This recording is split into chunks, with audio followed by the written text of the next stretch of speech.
So the Leadership Consortium owes its name and its origin from the fact that a consortium is in essence a grouping and a collective of ideas and thoughts. And it's embedded in the fact that leadership per se is not normally in the hands of one person. It should be a collective, it should involve different perspectives, it should involve a broad spectrum of what is possible from the leadership perspective.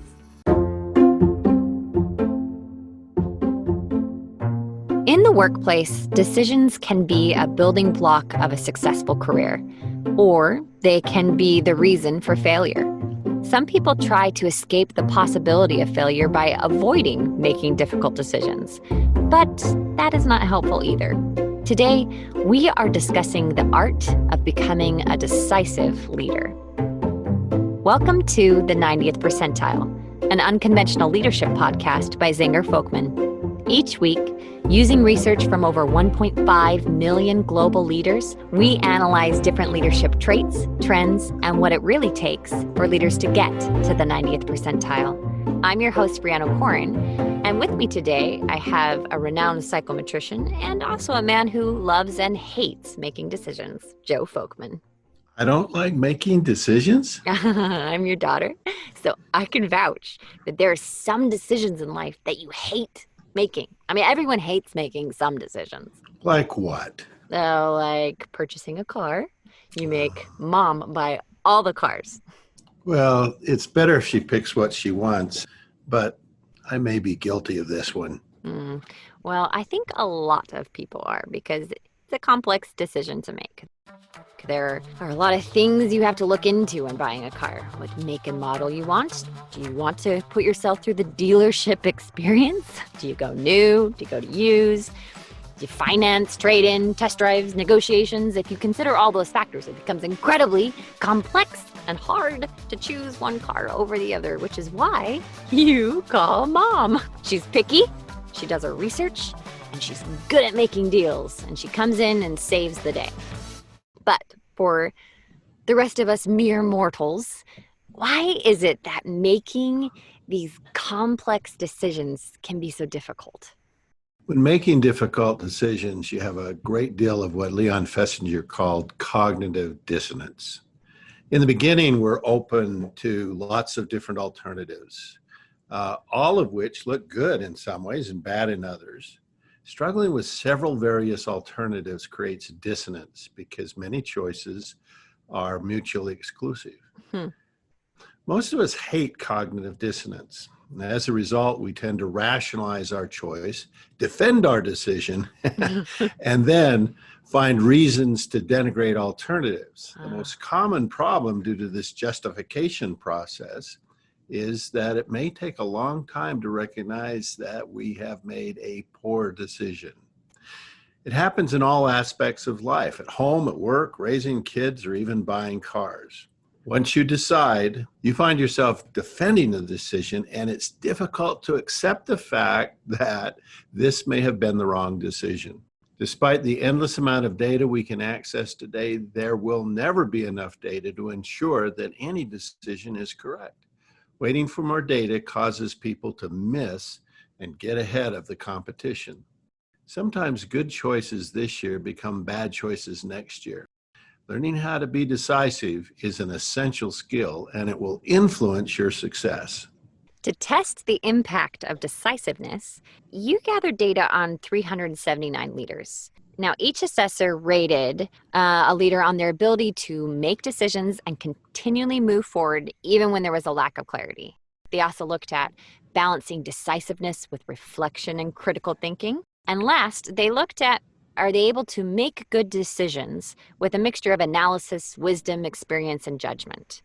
In this study, you were also measuring the organizational potential rating. Who's hot and who's not, figuratively speaking. There were 3 different groups you looked at, and it's quite interesting to note their decisiveness score. The first group was designated as develops in place. These were good performers, but were not likely to get promoted. Their decisiveness score was only at the 43rd percentile, which is not great. That is like a D if we were speaking in classroom terms. The next group was called promotable. These leaders were higher performers. They scored at the 53rd percentile in decisiveness. They earned a solid C. And the final group was the notable high potentials. These leaders had been selected and were on track for leadership roles. They scored in the 63rd percentile, which is like a B+. And it was 20 percentile points above that first group.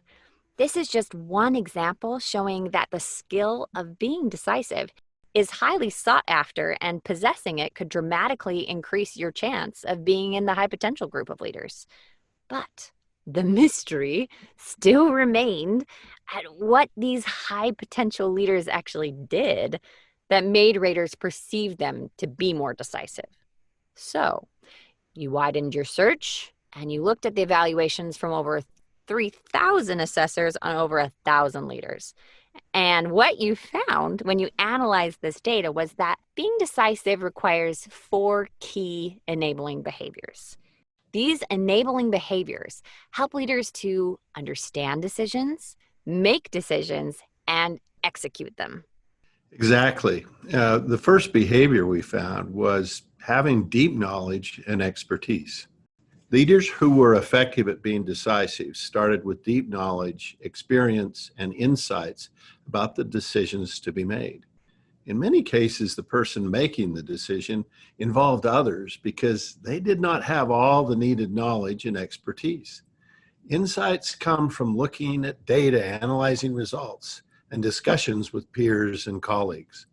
Some leaders were arrogant and assumed they had enough knowledge to decide on their own without involving others. As you consider the expansion of information today, it is unlikely that any one person can be fully informed and knowledgeable, so making a decision without involving others is a dangerous habit, and this behavior often ends in disaster. Without proper knowledge and expertise, the only thing a leader can do is rely on luck. I played the part of a minion for many years, and by that, I mean I was the one gathering information for leaders so they could make a decision. It seems that some leaders get a little crippled by seeking out so much information that it makes the decision harder. So how much is too much? Sometimes, ignorance is bliss. The additional problem we're facing today is misinformation or fake news. Oh, true. People hesitate to make a decision until they have digested every speck of data available, at which time more data shows up. Clearly, having expert knowledge and up-to-date information is helpful, but it takes more than just knowledge and information to make a good decision. The second behavior needed to make an effective decision is clear strategy and direction. Once a problem is fully understood, a good decision needs the context of the organization, direction, and strategy. If the organization is headed in a different direction, it will quickly become a disaster.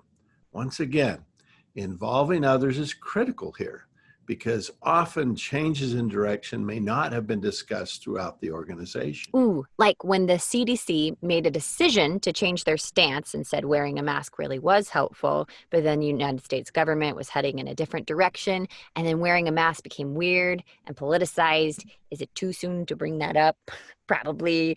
But I felt like they would have benefited from a good old strategy meeting. That's probably true. Everyone can. Well, I remember an example of a technology company that was trying to decide between 2 different pieces of hardware. They both performed well. Deciding between the 2 was proving very difficult until one person asked, which is smaller? An important part of their strategy was built around creating smaller, more compact solutions. A very difficult solution became easy once they were clear about their strategy. Oh, that's a great story. A third important behavior needed to be an effective leader is courage. No amount of data, analysis, reports, or projections will make a decision for you. All the data comes from looking backwards, but decision effectiveness is based on what will happen in the future. Someone is going to have to make a decision, and that person will never be 100% sure it is the correct decision. For the life of that decision, it will be attributed to the person that made that decision and require a willingness to take risks and pure courage. In today's disruptive environment, decisions need to be made quickly before competitors can gain the lead. Not every decision will be made correctly. And so another aspect of courage is to identify the poor decisions. The natural tendency of those making the decision is to defend them, but taking too long to recognize a poor decision can negatively impact the perception of an individual's effectiveness. We are all going to make, at some point in our life, a poor decision. Do you find that some leaders just don't want to own the decision themselves and try to spread out the responsibility of that decision? I remember being at a company conference and having a colleague from that company point to a person and say, "This is the person who came up with the idea for blah, blah, blah." Well, it was a very successful product, but people get labeled by the decisions they make and the results they achieve. But in the end, I'm most impressed with those leaders who will share the success with others and be willing to take the blame for failures. The fourth important behavior needed to make an effective decision is deliver results. Good decisions that fail to be implemented become bad decisions. For decisions to be implemented, change needs to occur. Implementation requires that a person is willing to take the initiative and act with speed and conviction and a sense of urgency. Just because a decision has been made doesn't mean it will be implemented. A key element in implementing is follow through. Oh, like when you decide to give up Diet Coke, but then you go to the store and you buy another pack for food storage or a real emergency. And then you forget what constitutes a real emergency and start drinking it. I just can't resist the orange vanilla. It smells like happiness. But the point is that following through with your good decision is the key.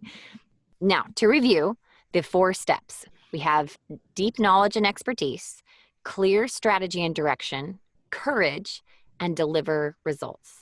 Exactly how effective are these enabling behaviors? Can you prove they actually work? You looked at the impact of improving these 4 enabling behaviors. Now, if all 4 of these behaviors are below average, decisiveness is at the 19th percentile. That is clearly an F. But each time one of these behaviors improves to above average performance, decisiveness increases to the 36th percentile, then the 49th, then the 63rd. So our high potential friends are doing 3 of these behaviors pretty well. And with all 4 above average, decisiveness is at the 82nd percentile. You know, what I like about this research is that with a large database, we can simulate the effects of improvement.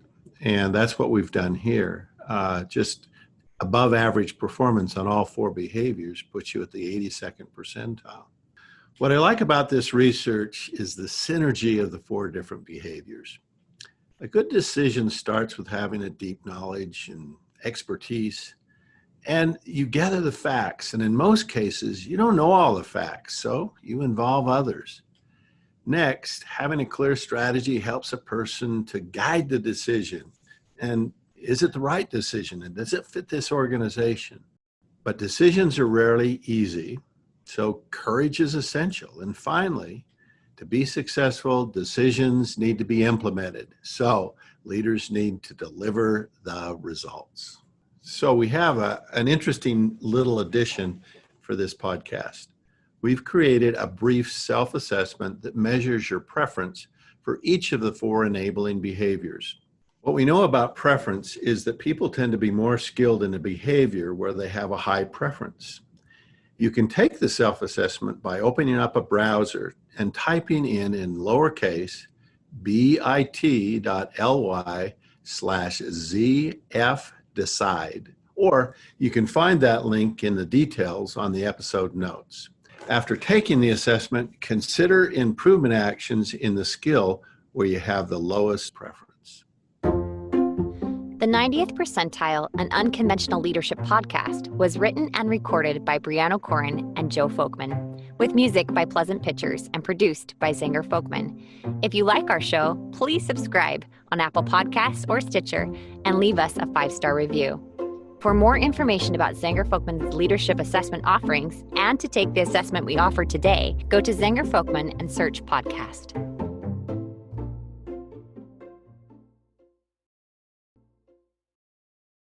It's a pleasure to be able to share these thoughts and ideas with you and hopefully be part of allowing you to adopt a journey where extraordinary leadership is an opportunity and a growth area for you and your teams.